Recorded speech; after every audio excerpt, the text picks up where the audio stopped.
Welcome to this visualization and meditation to help you use your feeling of anger constructively. This isn't a visualization to help you let go of your anger. It's one that sees anger as having a purpose, as a source of energy to help you create change in relation to a difficult or upsetting experience you're having. The Communication and Conflict YouTube channel and Anchor FM CAOS podcast promotes mindful communication, growth through conflict. This recording will help you consider ways in which you can use your anger to grow through the difficulty or conflict that led to it arising. Sometimes we try to avoid expressing or acknowledging our anger because we believe it can only lead to something bad. When we do this, we risk keeping our anger inside until it becomes so pressing we can't contain it anymore, and the anger is expressed destructively instead, perhaps at an inappropriate time and towards someone not connected with the situation we're angry about. This visualization will help you accept your anger as a natural and healthy response to a difficult experience, and to see the constructive and creative potential within it, even while the experience you feel angry about will have been an unpleasant or stressful one. Very often the stressful aspects of our anger will occur because we try to use it to change or control others whose actions or behaviours we disagree with or resent, or which we see as having a damaging impact on us.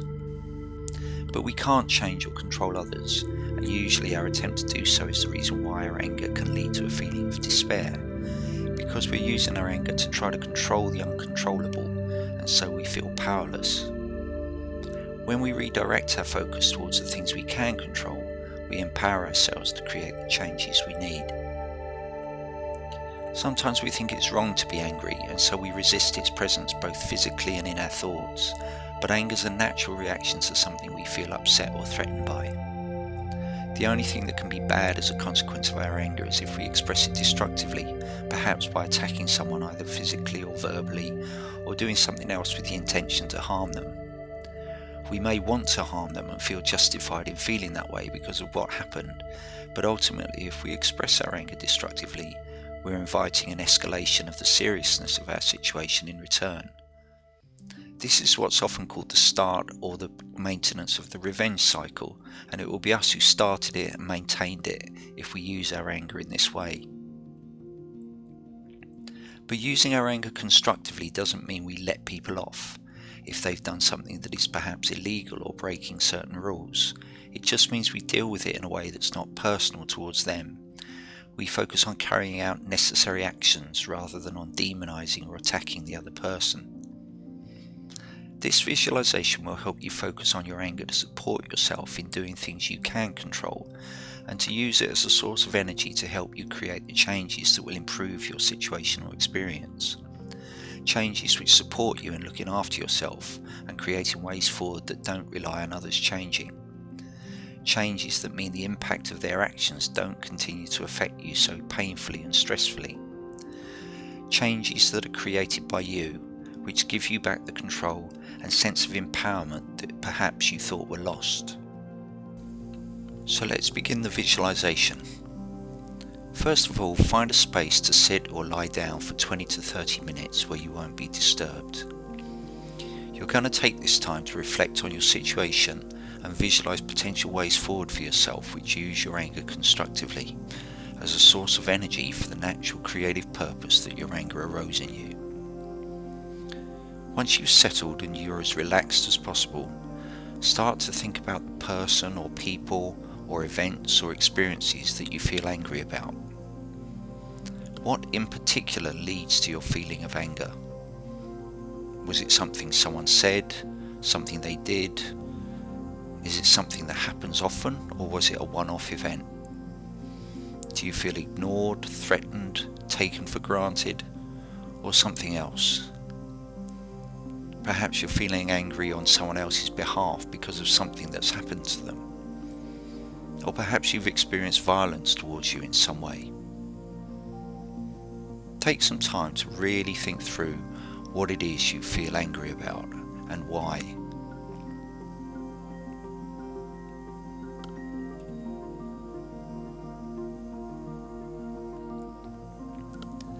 Now that you've had some time to reflect on what it is you're angry about and why you feel that way about it, I'm going to ask you to consider how you feel physically when the anger arises in you. Do you go tense in your shoulders, your hands, or your jaw, or your legs, or perhaps somewhere else? Do you feel a tightness in your stomach, or do you get a headache, or perhaps your heart pounds faster? Take a little time to feel into your body and just notice any places where you might be holding the tension of your anger in your muscles or inside yourself in some way. It's useful to notice what's going on physically within us when we're angry or involved in any difficult situation, because if we don't, we risk looking only outwards at things that we probably can't change, and while focused outwards, we are overlooking the things we can influence, our own decisions and actions, and eventually our feelings. So now, just consider that physical feeling. Are you resisting it? Do you see it as a bad or worrying feeling? That feeling is your body's natural way of physically manifesting your anger and will be unique to you, but it can serve you positively once you recognize it and don't try to prevent it or resist it, because that will tire you out rather than energize you. Instead of trying to stop or resist the physical feeling, try to allow it to flow through you. If your heart's pounding, let the pounding spread to all parts of your body so that the energy is allowed to move. If you're holding tension somewhere in your stomach perhaps, or your shoulder, or your jaw, or somewhere else, try to let it move rather than resist it. Come to a recognition that trying to stop or resist any of those tensions or resistances is going to tire you out, and it isn't going to help you in any way. So the energy is not being given a chance to be used constructively by you. Try to let the energy of your anger flow through you as we continue the visualization. Your sense of tension or resistance may return from time to time, but if it does, just imagine opening up a door or valve or another image that works for you to let it move throughout your body. Now you've come to an awareness and mindfulness of your physical experience of your anger, and you're not resisting it but allowing its energy to flow in you. Let's start to look at what matters to you in the situation or experience you feel angry about. What is it that you'd like to be different in the situation, and why do you feel that that would be an important change? Your answer may initially be to say something like, I want them to stop doing something, but that will mean your focus is on the other person and you can't change them. So when you first think about what you'd like to be different, consider what it is about your present experience that you'd like to change. So for example, if someone is saying something you don't like, think about how you feel when they say it. Do you feel embarrassed, humiliated, ignored, or perhaps you have another difficult feeling? So something you may want to be different in the situation might be, I want to stop feeling embarrassed or ignored.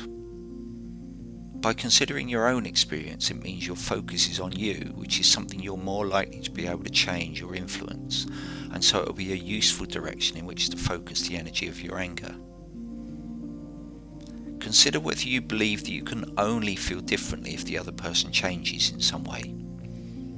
If you hold on to that belief, you will start to feel stress and a sense of desperation, because you may never be able to change what the other person does, and so directing the energy of your anger towards that is likely to mean it's wasted, and you'll come to a feeling of frustration and despair, and also become very tired and worn out. Consider what you can do to support yourself, even if the other person doesn't change their actions or behaviour, or a difficult situation remains the same. What can you do for yourself that supports you, even if these external things don't change? This doesn't mean you can't do things like make official complaints if someone has done something you feel warrants that, but it's important to consider what you would still be able to do if that didn't reach the conclusion you hope for, so that again you're not depending on something you can't control.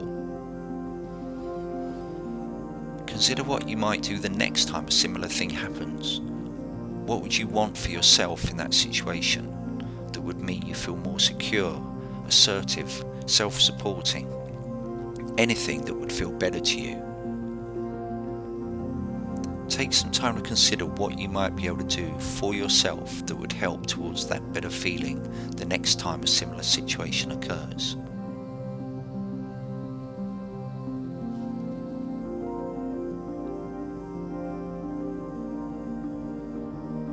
Now consider, how can you make that happen? What do you need in order to create that self-supporting response for yourself? Draw upon the energy of your anger flowing in your body to focus on creating ideas for what would be best for you, that you can do for yourself in that situation if it happens again.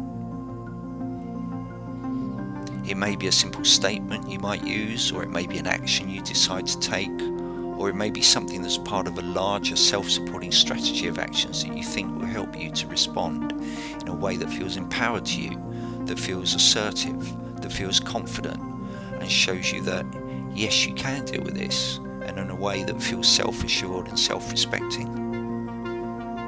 What can you do for yourself using the energy of your anger in any future situation where the same difficulty or conflict arises?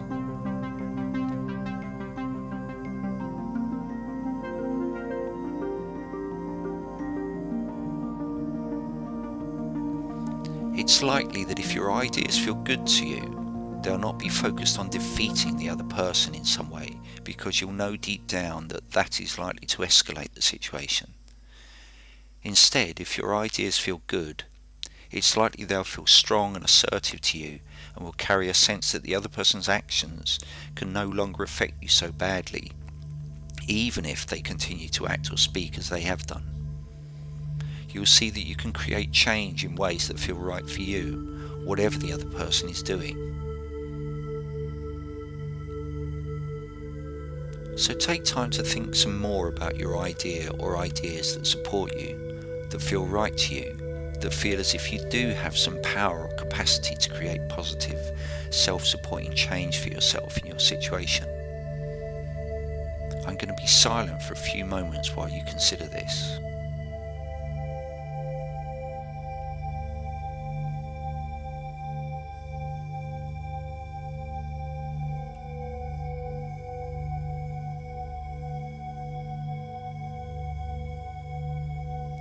Anger is inevitable.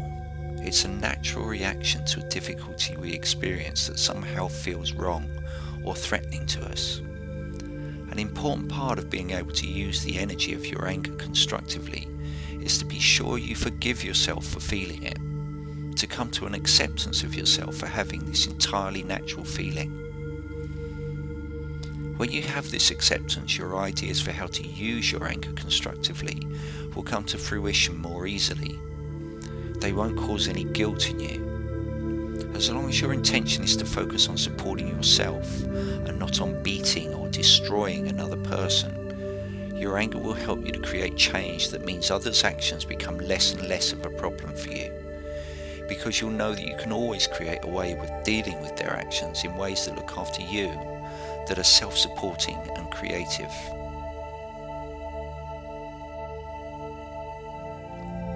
Consider again your ideas for dealing with the situation you feel angry about. You may now be feeling relaxed, or you may be feeling energized. It's possible that having the opportunity to think through your situation, you don't now feel so stressed by it, because you've seen that if you need to, you can do something that helps you, but for now you don't need to do anything. But it may be that you've created a clear plan of action that you're all ready to get started on. You may not even not be hearing this because you've got up from the visualization to get started on taking constructive action. What matters is that your decision feels right for you. You've drawn upon the energy of your anger to create ideas for self-supporting change in your situation. Your focus is on what you can control and not on what you can't control. You've seen that you can always support yourself if you take some time to think through what you want. You've seen that your anger is a powerful source of energy that comes naturally to you to help you create positive change. You've seen that it was your dependence on others to change that was your biggest obstacle, and that your personal power lies in creating your own necessary changes.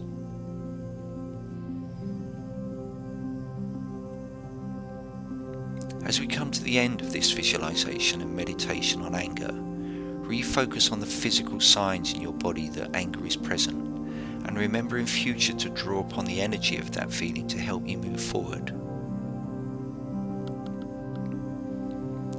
Remember that it's inevitable that anger will arise in you from time to time in different situations, and that when it does, it can stimulate you to create positive change in response to the difficulty that leads to your anger. When it leads to a feeling of despair, remember this is likely to be because you're focusing on what you can't control rather than what you can. You can always return to this visualization if that happens, but it may be that you'll now be more mindful in such situations, and you'll quickly start to identify the things you can change and control and take actions towards that instead. I wish you all the energy your anger gives you to create the positive changes you need. Thank you for listening to this visualization and meditation to help you use your anger constructively. If you found it useful, please share it with others who you think might also benefit from listening. Please also subscribe to the Communication and Conflict YouTube channel so that you get notifications of future videos and podcasts that promote mindful communication, growth through conflict.